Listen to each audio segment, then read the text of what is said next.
Telaga Puntadewa. Umi meminta kami ke toko buku untuk membeli kitab tafsir. Aku sudah menduga kalau Mas Biru enggan. Lalu aku meminta Kang sopir saja yang mengantarku. Dia memang sangat menghindari pergi denganku, kecuali untuk menghadiri acara sangat penting. Tapi karena ini perintah Umi, dia tidak bisa menolak. Aku paham karakter suamiku. Dia tidak mungkin menolak titah Uminya sekalipun untuk urusan sederhana. Di mobil seperti biasa, dia membisu. Ia menyetel lagu Iwan Fals yang tidak ku ketahui judulnya. Sepertinya itu lagu kenangan zaman kuliahnya dulu. Aku diam mematung sambil merasakan parfum lembut yang menguap dari tubuhnya. Tidak ada yang bisa kulakukan selain menikmatinya dari kejauhan. Dialah suamiku, mustika ampalku. Kalau aku terpisah darinya, hidupku tidak akan ada artinya. Aku akan menanggung pilu seperti Ekalaya. Aku belanja buku dengan gusar karena dia hanya memberiku waktu 2 jam. Umi meminta Mas Biru menemaniku, tapi ia hanya menungguku di mobil. Selesai belanja buku, kami tidak berhenti kemanapun, misalnya untuk membeli makanan atau minuman. Aku sudah hafal wataknya dari dulu. Ia memang tak pernah ingin membahagiakanku.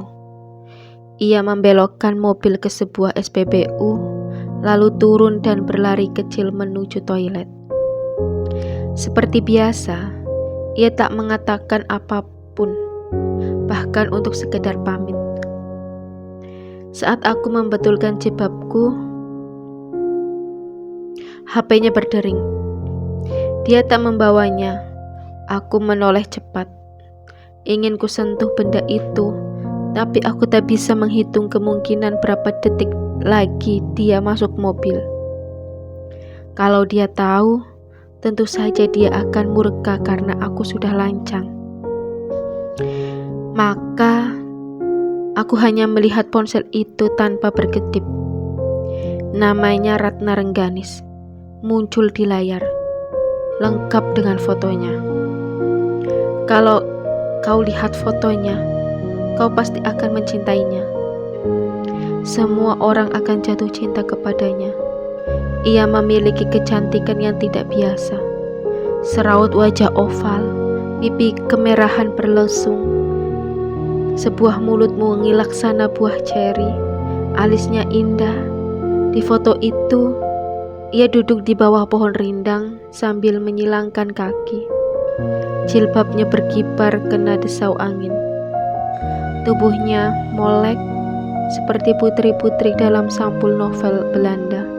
Dadaku bergemuruh, telepon berdering ulang. Tidak ada tanda-tanda Mas Biru keluar dari toilet. Aku hampir saja memencet tombol jawab. Kalau saja tak kulihat Mas Biru berjalan menuju mobil kami. Aku menunduk pura-pura sibuk menderas hafalanku. Ulu hatiku begitu nyeri. Ia melihat layar HP-nya lalu menatapku, seolah memastikan apakah tadi aku tahu dering teleponnya berbunyi. Sejurus kemudian, ia keluar, menutup pintu mobil, menyandarkan tubuhnya seperti menelpon balik. Aku menatapnya dari dalam mobil dengan hati yang kacau. Apalagi saat kulihat ia tertawa begitu bahagia. Setiap aku tahu Rengganis menghubunginya, aku tak tahu kenapa kekuatanku seperti terkuras habis. Mungkin saking dahsyatnya gemuruh di dadaku. Kadang aku ingin mengadu kepada orang tuaku, tapi kakek mengajarkanku untuk mikul dhuwur mendem jero. Aku tidak boleh seenaknya mengadukan ini. Sebab aku wanita. Sebab aku adalah wanita. Kakek mengajarkan kepadaku bahwa wanita adalah wanita berani bertapa. Inilah yang tak pernah kulupa. Tapa, tapak, telapak. Kakek mengajarkanku itu karena di sanalah kekuatanku, karena di sanalah kekuatan seorang wanita berada. Tapa akan menghasilkan keteguhan diri. Tapa akan mewujudkan dalam tapak. Tapak adalah telapak. Kekuatan wanita ada di telapaknya atau kasih sayangnya. Sesungguhnya di bawah telapak wanita, eksistensi dan esensi surga berada. Aku sudah hafal teori itu luar kepala. Tapi melihatnya menelpon seorang perempuan, aku merasa dadaku begitu sakit dan tak ada lagi pengetahuan yang kuingat. Ia mengabaikanku. Ia tak menatapku. Tapi ia begitu sumringah saat bicara dengan perempuan lain. Ia benar-benar seperti sedang kasmaran. Saat dia masuk mobil, mushafku dekap erat. Aku memalingkan muka, menatap terus keluar kaca sambil berpura-pura mengulang hafalanku. Lirih. Kabin mobil Pajero yang lapang terasa begitu sesak. Aku ingin memencet tombol agar sandaranku sedikit rebah. Tapi aku takut dia tahu tangisku. Jadi aku diam, tidak bergerak. Saat mobil sampai depan rumah, ia turun mendahuluiku seperti biasa. Seolah aku tak ada di sampingnya. Ia meninggalkanku yang kebingungan mengeluarkan buku tafsir Umi yang berjilid-jilid. Ia tak pernah peduli. Kusimpan tangisku untuk kutumpahkan di kamar mandi. Tapi saat ku masuki rumah, aku terkesiap kaget karena seseorang duduk di ruang tamu kami. Umi melayaninya bicara dengan gembira. Melihat sosoknya, aku langsung lemas. Air mataku hampir saja tumpah kalau tak ingat Umi ada di sana. Lah, ini Alina. Duduk, Lin. Ini loh, nunggu awakmu dari tadi. Dia santri. Dia ini santrinya Yai Ali Hamdani. Kamu kenal kan? Aku mengangguk, berdebar-debar, tak berani menatapnya. Dia bawa anak yatim pirang-pirang, mau disekolahkan di sini, di SMP unggulanmu. Di Yai Ali belum ada SMP. Anak 9, Lin, yatim semua. Alhamdulillah, seneng aku nek iso ngrumat anak yatim sampai kuliah. Sudah tak kongkon ngurus sama pengurus iki mau. Aku mengangguk pelan. Selanjutnya tak ku dengar apa-apa lagi. Umi bicara sambil berbinar-binar tentang kegiatan-kegiatan yang sudah ku bentuk. Dia menanggapinya antusias. Dia adalah Kang Dharma Wangsa, lurah pondokku dulu.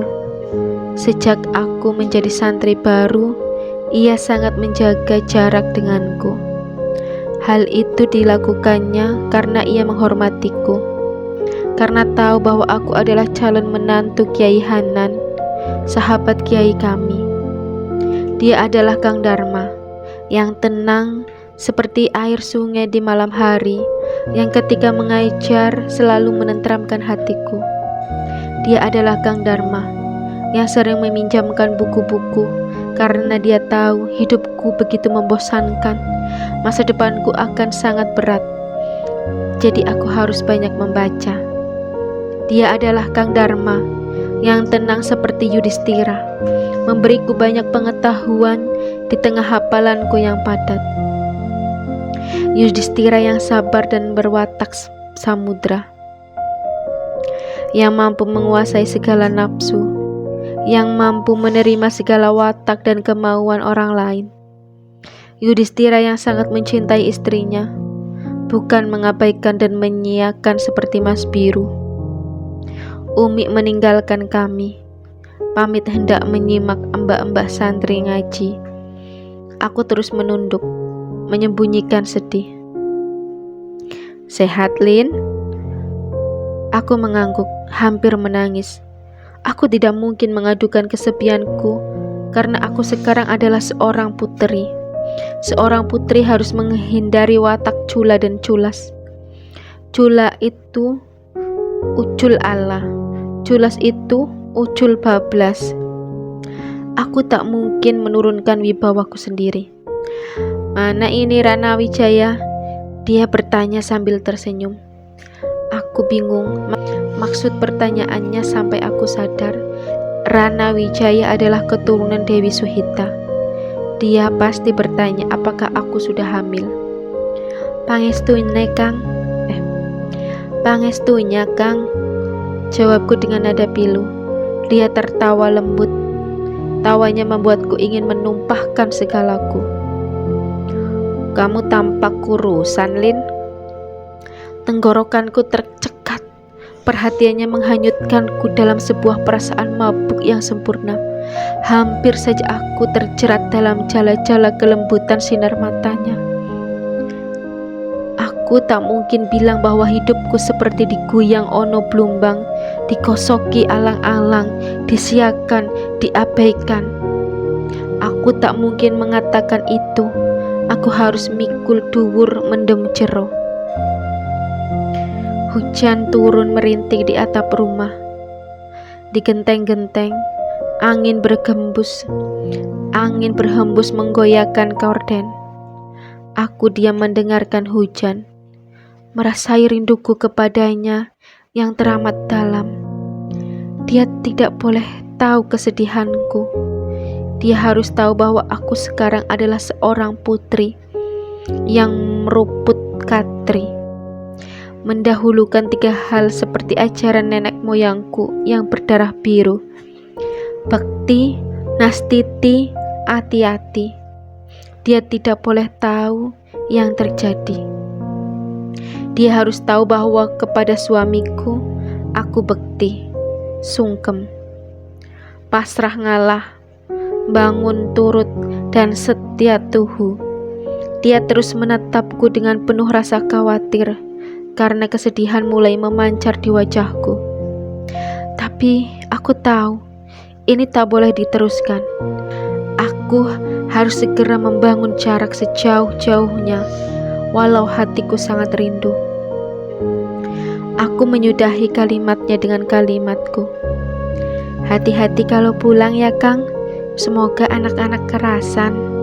Dia membenarkan letak duduk, lalu mengambil pena dan kertas dari sakunya, menulis angka-angka, menyerahkannya kepadaku. Ini nomorku, hubungi aku kalau ada apa-apa dengan anak-anak. Kamu juga boleh bercerita kapan saja kalau kamu mau. Aku mengangguk, sekuat tenaga menahan air mataku untuk tidak jatuh. Dia berpamitan dan titip salam untuk Umi. Aku masuk kamar. Kulihat Mas Biru sedang berdoa di atas sajadah. Aku merasa bersalah karena biasanya kami sholat berjamaah, walaupun dia tidak pernah menoleh untuk bersalaman.